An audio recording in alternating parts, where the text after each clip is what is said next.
Okay, so I want you to picture this scenario for a second. It's a Tuesday, maybe 5:30 p.m. You're packing up your bag at the office, or maybe you're just closing your laptop at the kitchen table. We've all been there. We've all been there. And you are just absolutely exhausted. Your brain feels like mush, or I don't know, maybe wet cement is a better analogy. Right. You've been running around like a headless chicken since 9 a.m., answering emails, jumping into Slack threads, putting out all these little fires. But then you look at your to-do list and you realize something terrifying. Oh, I know this feeling. You didn't actually cross off the one big thing, the one important thing you really, really needed to do today. And that is the classic modern paradox, isn't it? We Yeah. have never been busier. I mean, our calendars are packed, but we often feel like we aren't getting anything of real substance done. It's a widespread phenomenon. Exactly. It's that feeling of just like high-speed motion, but with absolute zero forward progress. Mm. And that is exactly what we are tackling in today's deep dive. We are looking at the efficiency engine. And I want to be super clear right off the bat. We have gone through a massive stack of articles and research papers and productivity frameworks for this one.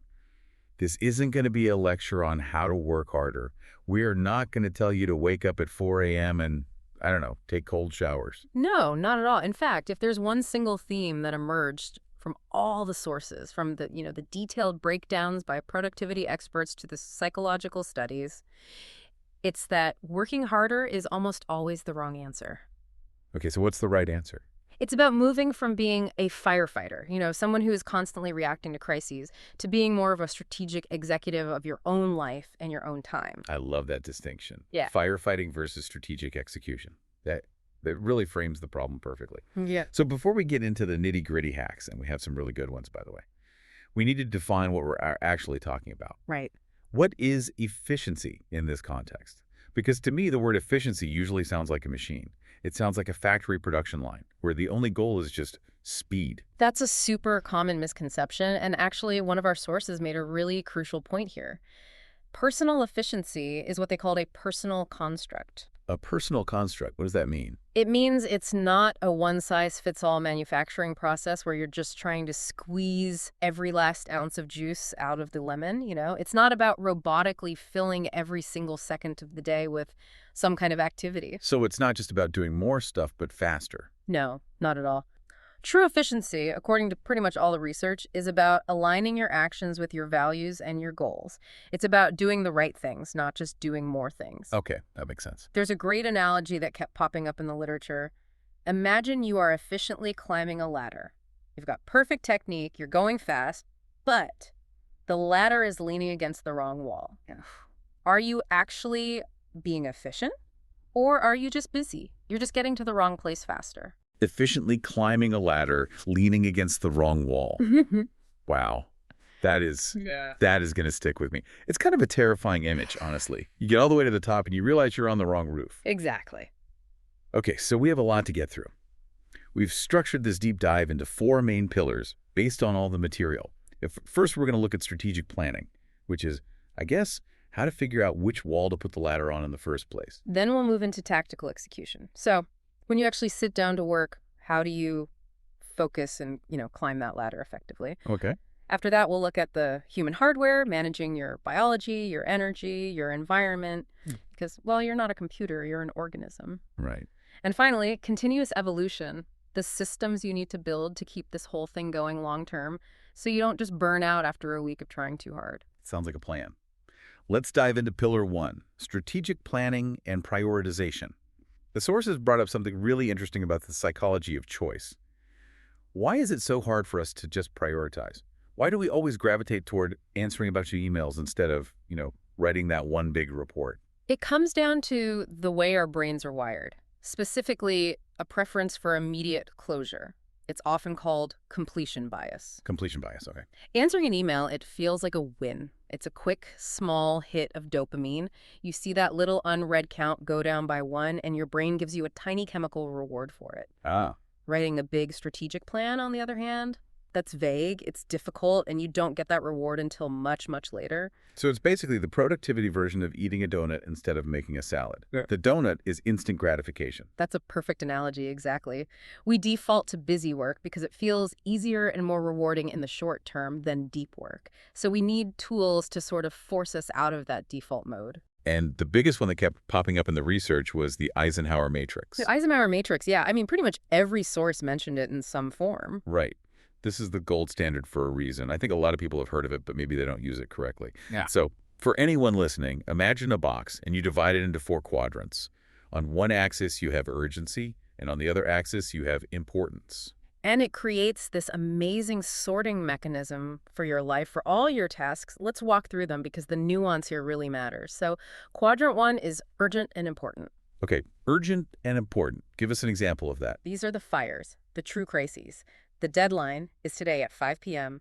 The main server just crashed. The key client is screaming on the phone. You have to do these things immediately. There's really no choice in the matter. Got it. Easy enough. We all know what those look like and feel like. So what about quadrant 2? This is important, but not urgent. This. Yeah. This is the magic zone. This is where all the growth happens. This is strategic planning for your career, building strong relationships, learning a new skill, going to the gym. Ah, so the stuff that actually moves your life forward. Exactly. But the problem is, because these things aren't screaming for your attention, they aren't urgent, we tend to ignore them. We just keep pushing them off for later until eventually they become emergencies themselves. That makes so much sense. It's like we neglect our health, which is a quadrant 2 activity, until we have a health scare, which is suddenly a quadrant 1 crisis. That's it exactly. And then we have quadrant 3, urgent, but not important. Okay, so this is where it gets tricky. Urgent, but not important. This is the trap. This is where most people lose their efficiency. These are the interruptions, the pointless phone calls, the meetings that could have been an email, the tasks that feel urgent because they matter to someone else, but they don't actually align with your long-term goals. So what's the advice for quadrant 3? The advice is clear. Delegate. Get these off your plate if you possibly can. Or if you can't, minimize them ruthlessly. Question if you really need to be in that meeting. And finally, quadrant 4. Not urgent and not important. Yeah, this one's easy. Eliminate. This is doom scrolling social media, reorganizing your desktop icons for the 10th time this week, watching tap videos when you're supposed to be working. Just delete them from your life. So the real insight here is that this matrix prevents you from getting caught in that flurry of busy work that feels productive, but is actually just dragging you down into quadrant 3 and 4. Right. It forces you to spend your best energy in quadrant 2, which is where the real progress is made. It effectively visualizes that busy versus efficient distinction we talked about. Yeah. And related to this, there's another principle that came up a lot in the data, the Pareto principle, the 80-20 rule. Yes. The 80-20 rule. This comes from Vilfredo Pareto, an Italian economist. He originally observed that about 80% of the land in Italy was owned by just 20% of the population. But this principle, it applies almost perfectly to personal efficiency. So how does it apply? The idea is that roughly 20% of your activities will result in 80% of your desired outcomes. That is a staggering ratio if you really sit with it for a second. Yeah.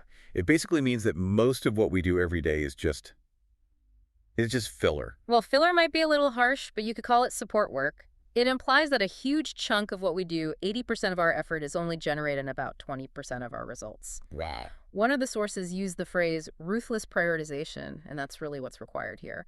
It means you have to find that top 20% of high-impact tasks and just double down on them while consciously ignoring or delegating the rest. So you have to identify the big, scary, important thing, the quadrant 2 thing, the top 20% thing. Okay, now you actually have to do it.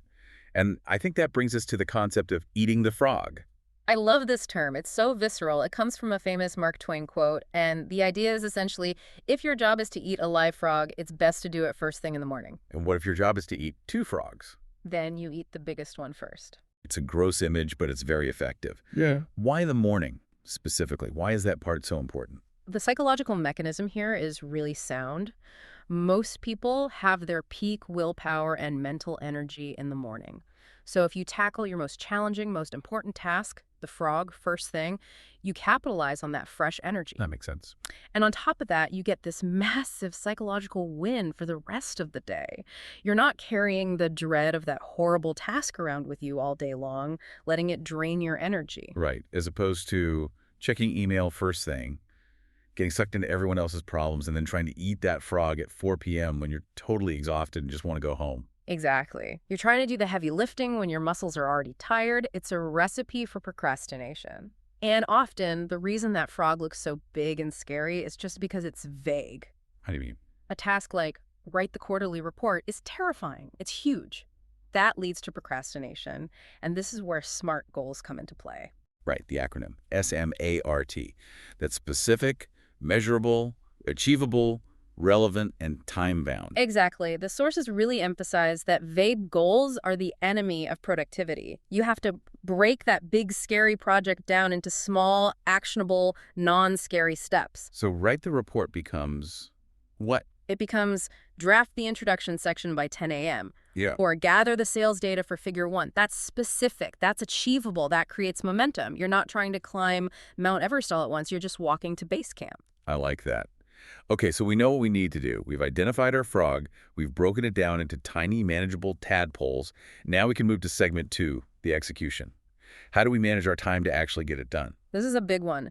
The biggest mental shift recommended by pretty much all the sources is moving away from the to-do list and towards time blocking. Wait, hold on a second. What's wrong with the to-do list? I live by my list. I get a huge amount of satisfaction from crossing things off. And lists are great for capturing things, don't get me wrong, but they're terrible for actually executing them.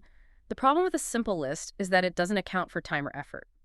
You might have 10 items on there. One of them takes 5 minutes, but another one takes 5 hours.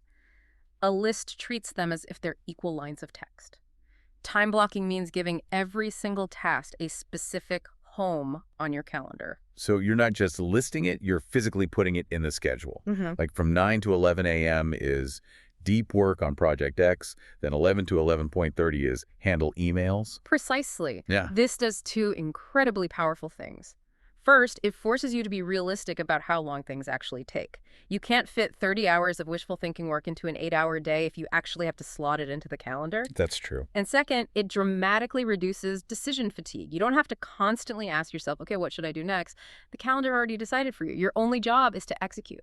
Okay, that makes a lot of sense. But what about when I'm in that time block? I'm sitting there, I'm trying to work, and then ping, the notification pops up. Or I just get the sudden urge to check the news. Now we have to talk about the biggest enemy of modern efficiency. Multitasking. The sources are absolutely unanimous on this. It is a myth. The human brain cannot focus on 2 complex tasks at the same time. It's just not how we're built. But we all think we're good at it, though. We convince ourselves we can listen to a meeting while writing an important email. We aren't. We think we're multitasking, but what we're actually doing is context switching. We are rapidly toggling our attention between 2 things, and the cost of that is incredibly high. How high? One source mentioned a concept called attention residue. It means that even when you switch tasks, part of your brain is still stuck thinking about the previous task. And it can take up to 20 minutes to regain full, deep focus after even a minor distraction. 20 minutes? Are you serious? So if I just glance at an email for 30 seconds, I've potentially lost 20 minutes of deep focus. Potentially, yes. You've completely shattered your concentration. It's like stopping a freight train. It takes a really long time to get back up to speed. The only solution is single tasking. Do one thing, finish it, close the loop in your brain, and then move on. And there was one technique mentioned that helps with this context switching problem called batching. Right. Batching is brilliant. It just means grouping similar types of tasks together. So instead of answering emails as they come in all day long, which is just constant context switching, you batch them. How does that look in practice? You decide you will only do emails in one 30-minute block in the morning and one in the afternoon. You make all your phone calls in another block. This reduces the cognitive load because your brain gets to stay in one mode for a longer, more efficient period of time. I've actually started doing this with my admin stuff. I just save it all for Friday afternoon when my brain is kind of fried anyway. It works wonders. Now, for the people who just struggle to sit down and start, the sources heavily recommended the Pomodoro technique. Yes, the Pomodoro. It's a classic for a reason. The method is you set a timer for 25 minutes of focused work, followed by a mandatory 5-minute break. Why 25 minutes? Is there some magic science to that specific number? It's more psychological than anything. It's short enough that it doesn't feel intimidating. I mean, anyone can focus on something for just 25 minutes, right? But it's also long enough to make some real progress. Okay. The timer itself creates this sort of healthy urgency, and the breaks are absolutely crucial. They prevent that mental fatigue and burnout we were talking about earlier. And the sources also mentioned this is adaptable, right? It doesn't have to be a rigid 25 and 5. Absolutely not. For deep, really complex work, like if you're a programmer or a writer, 25 minutes might actually be too short. You might interrupt your flow. So for that, you might want to do 90-minute deep work blocks.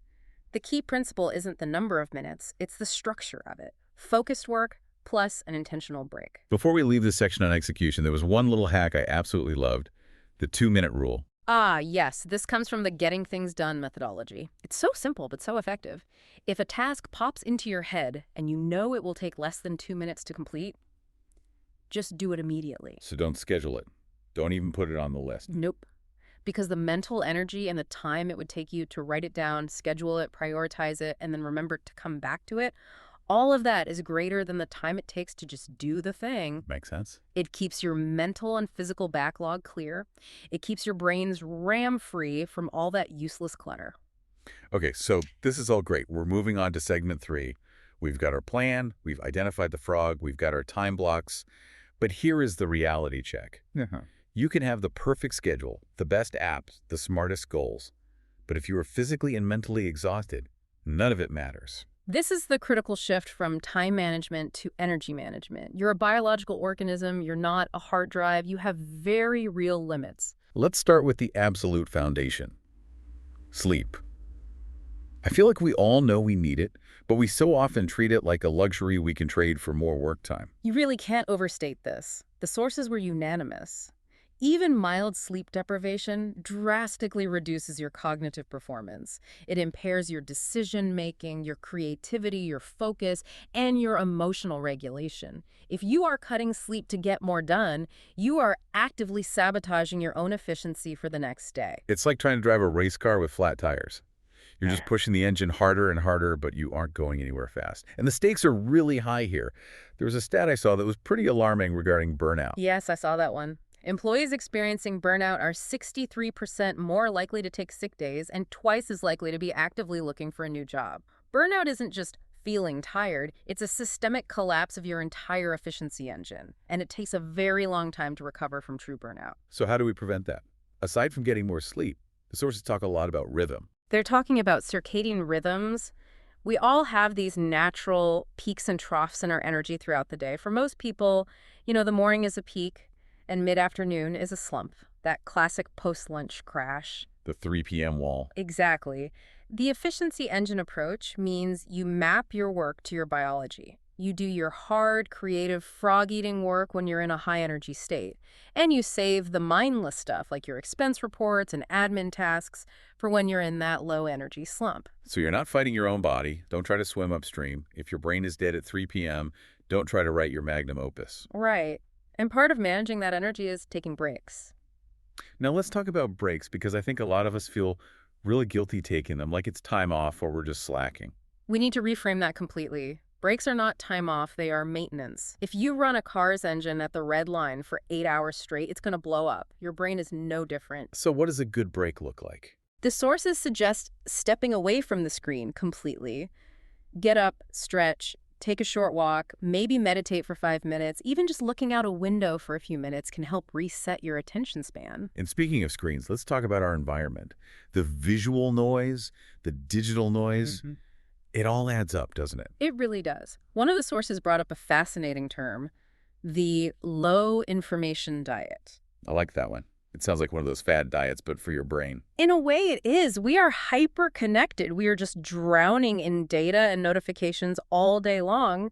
The low information diet suggests you consciously restrict the non-critical information you consume. So what does that mean in practice? Do you really need to check the news headlines every hour? Do you really need notifications on for every single Slack message or social media mention? Probably not. Honestly, it usually just makes me anxious. Right. The suggestion is to strictly limit news and social media during your peak productivity times. It's all about subtraction. It's about subtracting the noise so you can actually hear your own thoughts for a change. I saw a really specific tactic for this called the distraction list.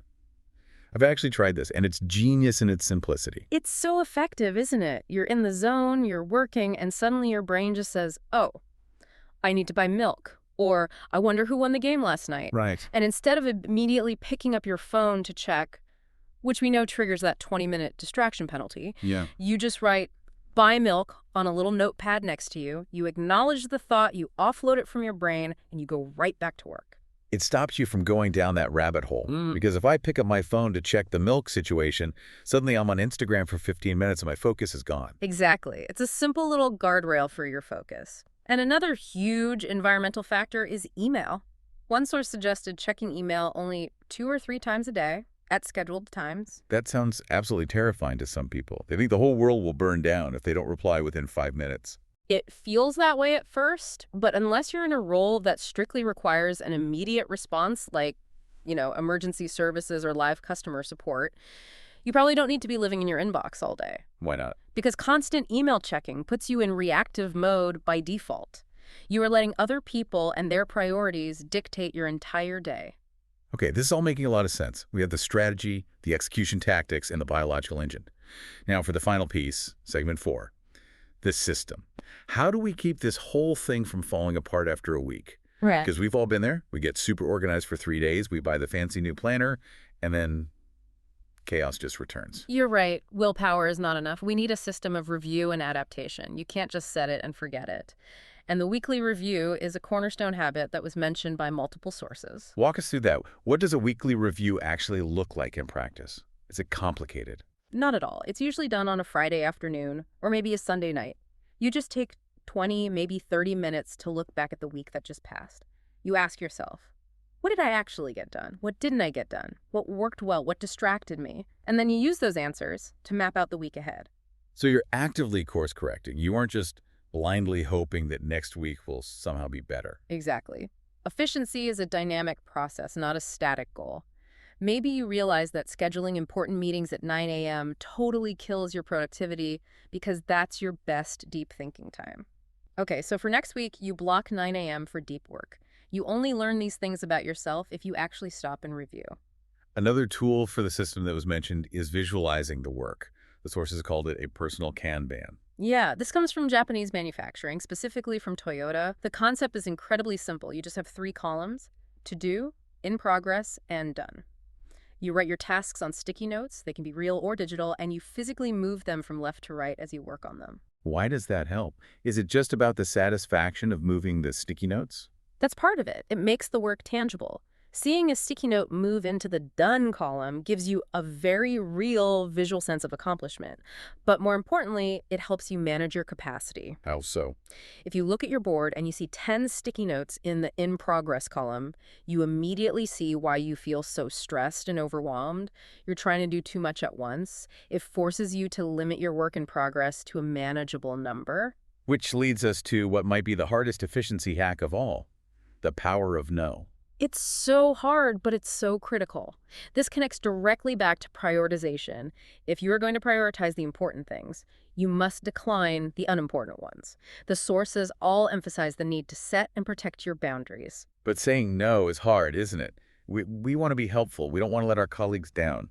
It is hard, but we have to remember every time you say yes to something minor, you are implicitly saying no to something major, even if that something major is your own sleep or your sanity or that big quadrant 2 project. And the sources also mentioned delegation here as a form of saying no, or at least no, not me. Exactly. Even if it takes some time up front to train someone, delegating a task is a long-term investment that buys you so much freedom later on. Now, I want to touch on the soft side of the system for a second. Emotional intelligence. We had sources talking about this, and at first it seems a bit out of place. Why does EQ matter for efficiency? I thought we were just talking about being productive machines. Well, precisely because we aren't robots. Self-awareness is a huge part of efficiency. If you know that you get cranky and unfocused right before lunch, don't schedule a critical negotiation at 11:30 a.m. That's using emotional intelligence to be more efficient. And resilience plays a big part too, I'm guessing. A huge part. Things will go wrong. You will have a bad day. The project will hit a snag. The efficient person doesn't spiral into shame or just give up. They bounce back. They analyze what happened, learn from it, and move on. In a way, perfectionism is actually a huge enemy of efficiency. I can see that. You spend so long trying to make one thing perfect that you never get to the next thing. Right. You have to aim for iterative progress, not immediate flawless outcomes. Done is better than perfect. That's a huge one. Finally, for the system, one source mentioned the one master list concept. What's that about? Yes. The idea is just to consolidate. Do not have a sticky note on your monitor, and a reminder on your phone, and a flagged email, and a mental note to buy bread. That just causes anxiety because your brain is constantly trying to track where everything is. To put it all in one place. Put everything into one single reliable system. It can be a digital app or a physical notebook, it doesn't matter. If your brain trusts that the system has captured the task, your brain can finally relax and focus on actually doing the work. It's like closing all the open tabs in your brain's web browser. That's the perfect way to put it. Okay, let's bring this all home. We've covered a lot of ground. Let's try to synthesize this into a clear roadmap for the listener. If they want to start building their own efficiency engine today, what does that look like? Sure. I think you can think of it as 4 layers, with each one building on top of the last. Okay, layer 1. Layer 1. Prioritize ruthlessly. Use the Eisenhower Matrix to find the signal and all the noise. Apply the 80-20 rule. Just figure out what actually matters. Layer 2. Layer 2. Execute with focus. Use time blocking to protect your day from interruptions. Use Pomodoros to keep your energy and focus high, and batch similar tasks to stop the bleeding that's caused by context switching. And layer 3. Layer 3. Protect the asset, and the asset is you. Prioritize sleep, take real breaks, and optimize your environment. Remember to manage your energy, not just your time. And finally, layer 4. Layer 4. Review and adapt. Do that weekly review. Use one master list for everything. And forgive yourself when you slip up, because you will.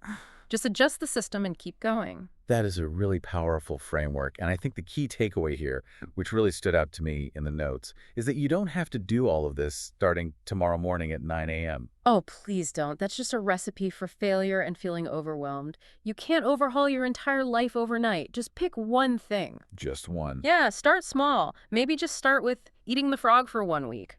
Or maybe just try the distraction list for an afternoon. Experiment. Find what fits your personal rhythm. Efficiency is a personal practice. It's not some rigid doctrine you have to follow perfectly. I love that. Start small.